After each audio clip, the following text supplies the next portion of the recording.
Le bouffon et l'artisan. Écrit par Alexis Leray.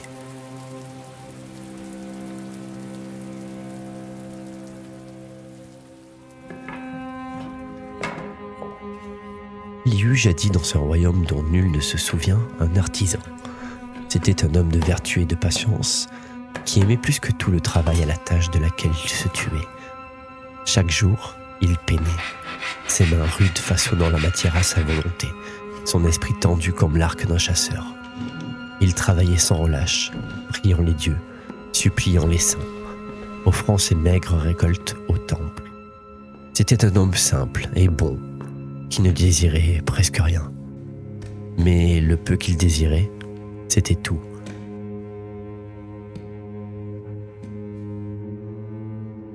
Ce qu'il voulait, ce n'était ni l'argent, ni la boisson, ni la chair. Ce qu'il désirait plus que tout, c'était être quelqu'un qui est. Ce qu'il voulait, c'était la gloire, qu'enfin son travail qu'il passait sa vie à parfaire soit reconnu, et qu'alors il puisse lui apporter l'argent, la boisson et la chair. Une vie condamnée à l'anonymat le terrifiait, et la reconnaissance de son travail serait pour lui le plus grand des prix.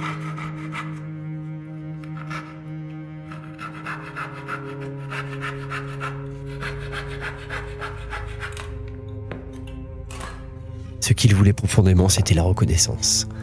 Mais cette reconnaissance, toujours, lui échappait. Rien de ce qu'il faisait ne suffisait.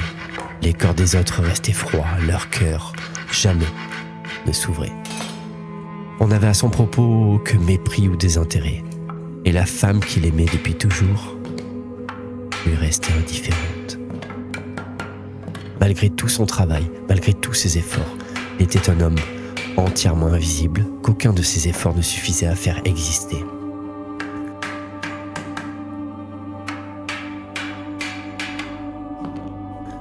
Il travaillait pourtant sans relâche, façonnant la matière avec patience, élevant ses rêves comme des tours fragiles. Mais il restait un homme invisible, perdu dans l'ombre des autres. Car autour de lui, les paresseux, les médiocres, les frivoles même, voyaient leur nom s'élever aux lèvres du peuple. On louait leurs œuvres, on chantait leurs vertus, on les couvrait d'or et d'honneur. Alors que lui, malgré tout son labeur, n'était qu'une ombre parmi les vivants, condamné à contempler la gloire des autres comme un mendiant regardant un banquet interdit.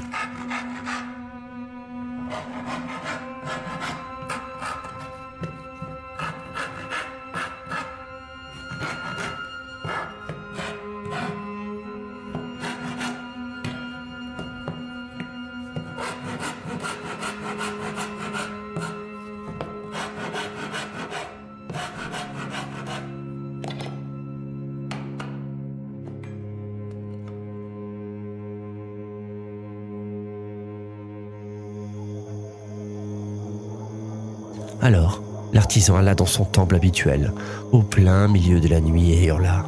« Pourquoi, ô fortune cruelle, me refuses-tu ton sourire? Pourquoi suis-je condamné à l'échec quand tant d'autres goûtent à tes fruits? Mon cœur est-il moins vertueux que les leurs? Mes bras sont-ils moins prompts au labeur? Quelle triste justice permet que d'autres aient avec moins ce que d'autres n'auront jamais avec plus? » Mais ses prières restaient toujours sans écho. Un soir, alors que l'artisan s'en revenait de quelques achats, une idée inhabituelle lui fit faire un détour par une ruelle déserte. C'est alors que, au milieu de rien et au hasard d'un détour, un rire fendit les ombres. Un rire clair, éclatant, moqueur et terrible. Devant lui apparut un être vêtu de soie rapiécée, le visage bariolé de blanc et de rouge, capuchon teintant de grelot. Ce n'était qu'un bouffon, rien qu'un bouffon. Nul n'aurait su dire d'où il venait. Sans doute s'était-il perdu. Il surgit entre deux souffles de vent, un rire au coin des lèvres, vêtu d'un manteau bariolé dont les couleurs semblaient changer à chaque battement de cils. Ses yeux étaient deux lueurs contradictoires. Une, brillante et claire comme l'aube. L'autre, sombre et glaciale comme la nuit sans lune. Il avait un sourire tellement excessif qu'il ressemblait à une grimace. Et presque allongé sur des caisses vermoulues, il se balançait à la renverse tout en jouant avec une pièce qui devait être la sienne. « Oh, mon ami, que voilà une mine bien triste. La vie est une fête. Pourquoi donc as-tu cet air si sérieux ?»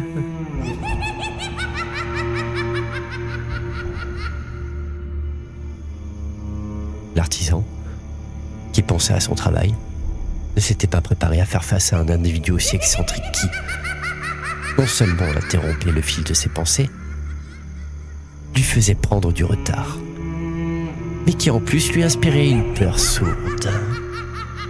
Et derrière cette peur, l'artisan prit conscience de sa stupeur, derrière cette crainte instinctive que lui inspirait ce personnage grinçant et tordu. Il ressentait en même temps une profonde attirance, aussi étrange qu'inexplicable. Il sentait au fond de lui l'appel de quelque chose. Et sur sa peau frémissait de ce sentiment caractéristique que connaissent bien les grands joueurs, celui qui défie morale et raison pour s'imposer comme un ordre, celui de l'opportunité.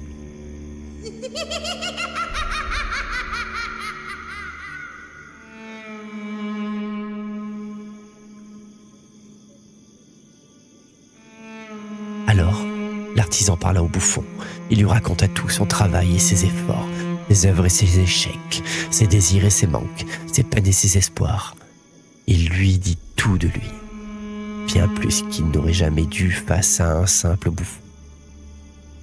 Ce dernier continue de sourire, si rien ne l'affectait, mais c'est pourtant avec une grande compassion qu'il lui dit alors: « Tu m'amuses, pauvre artisan, et je compatis à ces tourments qui te peinent. Aussi, vais-je t'aider? Tu veux la fortune? Eh bien, je te la donnerai. »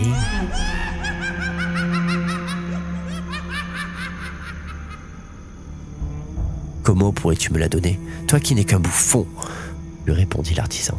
« J'ai longtemps voyagé et j'ai vu beaucoup de choses. Je connais les secrets de la gloire et de la richesse. Je sais ce qui fait vibrer le cœur des foules, ainsi que les mots et les actes qui suffisent à faire pencher la balance, d'un côté comme de l'autre. Je t'enseignerai tout cela et alors, tu auras tout ce que tu désires. » « Pourquoi ferais-tu cela ?» demanda l'artisan. « Pourquoi ?» répondit le bouffon. « Quelle question! Mais parce que cela m'amuse, bien sûr. » Et le bouffon éclata dans une explosion de fou rire.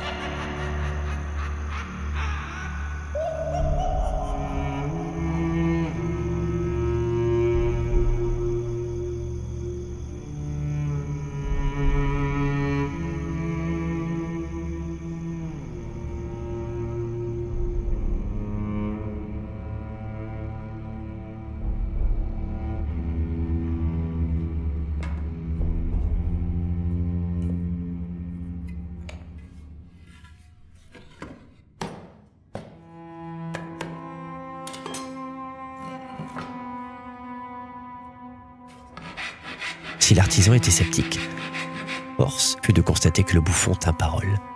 Il ne sut jamais où le trouver, mais toujours le bouffon se présentait à lui. Le bouffon savait effectivement beaucoup de choses et, toutes ces choses, il les enseigna à l'artisan.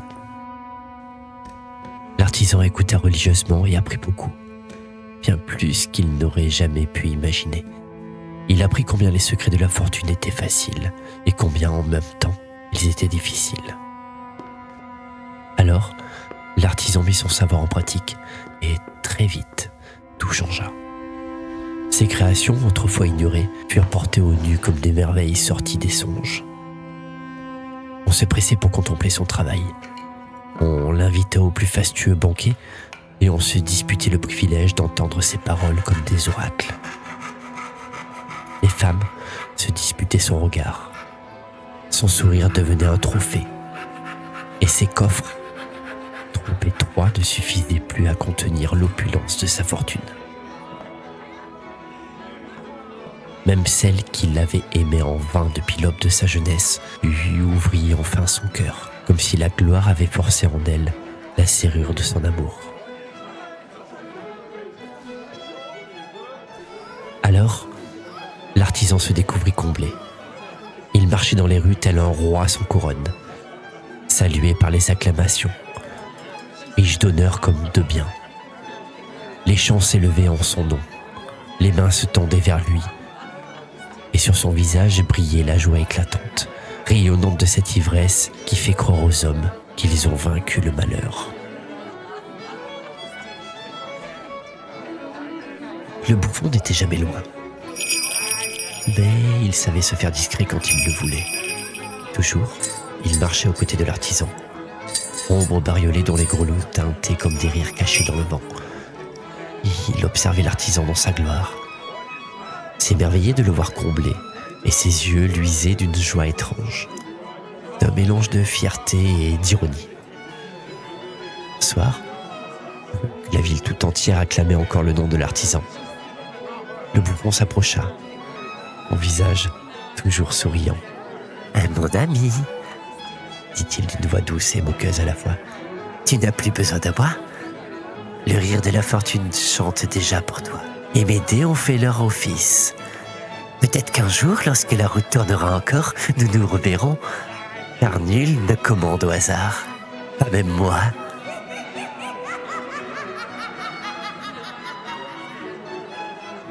Mais l'artisan ne prêta guère attention à ce qu'il disait, car il était trop occupé par les éloges qu'il recevait.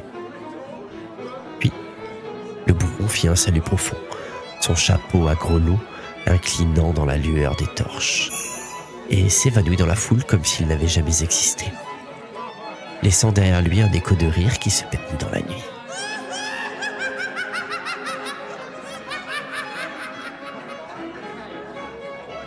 Les années passèrent, et l'artisan posséda bien davantage que tout ce qu'il avait jamais osé rêver. Il eut l'or en abondance, l'amour enivrant, les louanges sans fin. Sa renommée grandit au point que son nom, porté par mille bouches, se porta au-delà de son royaume. Et l'ivresse de sa gloire lui murmurait des promesses d'éternité.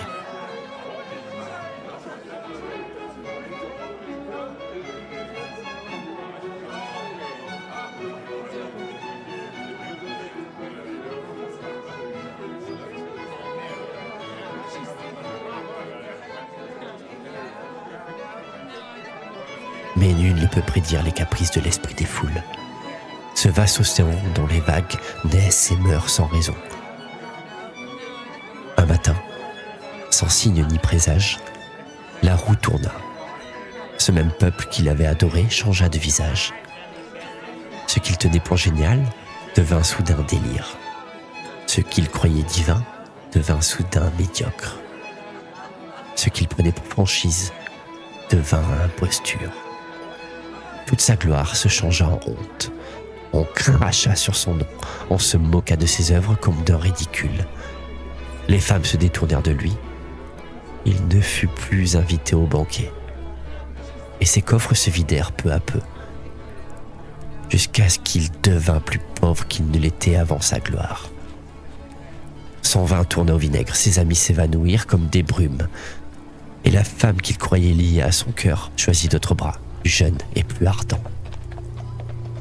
En l'espace d'un rien, il avait tout perdu.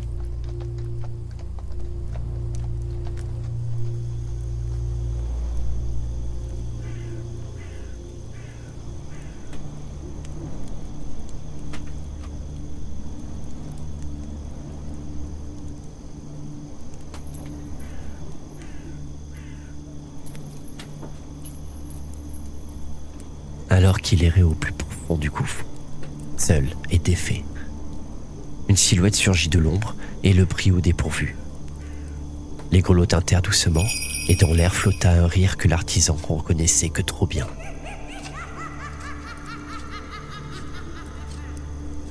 Le bouffon était revenu. Le bouffon s'approcha, ses grelots tintant d'un éclat moqueur, et son sourire large fendit l'ombre comme une lame. Et d'une compassion qui semblait être sincère, il lui dit : « Oh, mon ami, et voilà une mine bien triste. La vie est une fête. Pourquoi donc as-tu cet air si sérieux ? » L'artisan était épuisé. et au comble du désespoir. Il n'était ni heureux ni même surpris de revoir ce bouffon qu'il n'avait pas vu partir et qu'il n'avait croisé depuis des années. Le souffle brisé, il répondit : « J'ai tout perdu. » Le bouffon éclata alors d'un rire clair qui résonna dans la nuit sans lune. « Et tout perdu ? N'avais-tu jamais possédé quoi que ce soit ?» L'homme serra les poings. Il n'avait aucune envie de supporter l'une des nombreuses moqueries de ce triste bouffon, de son savoir trompeur et de ses rires grinçants. Ces mots s'échappèrent en sanglots mêlés de colère. « Oui, j'ai bien eu. J'ai eu plus que nul homme de mon noble condition n'aurait jamais osé espérer. J'ai eu par la force de mon travail, de mon esprit, de mes bras. Et pourtant on m'a tout arraché, tout repris, jusqu'à l'amour lui-même. Dis-moi, pourquoi ? Pourquoi m'avoir élevé si haut pour me briser plus bas encore ? Et qu'est-ce que ce jeu cruel auquel on m'a forcé à jouer ? » Et le bouffon se tenait devant lui. Dans sa main se trouvait une pièce avec laquelle il jouait.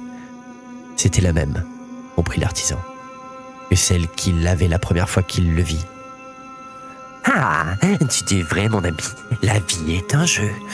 Un jeu bien étrange et parfois bien cruel. La fortune est une compagne infidèle, mon ami. En vérité, elle a toujours été avec toi. Mais ce qui t'apporte le gain est, en un sens, la même chose que ce qui t'apporte ta perte. Car tout ce qui naît du hasard finit par lui appartenir. La roue tourne et nul ne peut l'arrêter. Tu t'es trouvé à l'un et à l'autre de ces bouts. Et que vas-tu faire maintenant ? Vas-tu rester en bas ou retenter ta chance ? » Et le bouffon éclata de nouveau d'un rire fou et s'en alla, en jetant cette pièce à laquelle il ne jouait plus.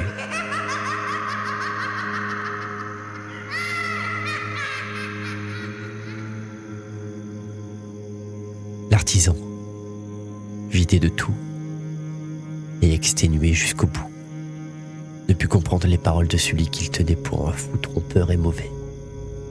Il continua donc d'errer.